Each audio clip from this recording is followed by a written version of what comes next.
सत्ययुगमा सेतो युगमा कालो माता पिता दुवैलाई चिनाइदिने पालो अरे माता पिता दुवैलाई चिनाइदिने पालो अरे माता पिता दुवैलाई चिनाइदिने पालो सत्ययुगमा सेतो वर्ण कलियुगमा कालो माता पिता दुवैलाई चिनाइदिने पालो यसरी परमात्माबाट आज्ञा भएको छ।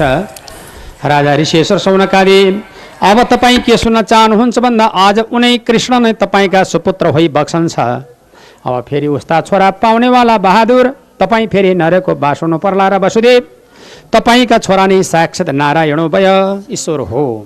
तर हेर्नुहोस् यो नजिक भएपछि चिन्न गाह्रो हुन्छ। जस्तो हामी ईश्वरलाई भुलेका छौँ आफूभित्र पनि त्यस्तै छ के जस्तो त्यो एउटा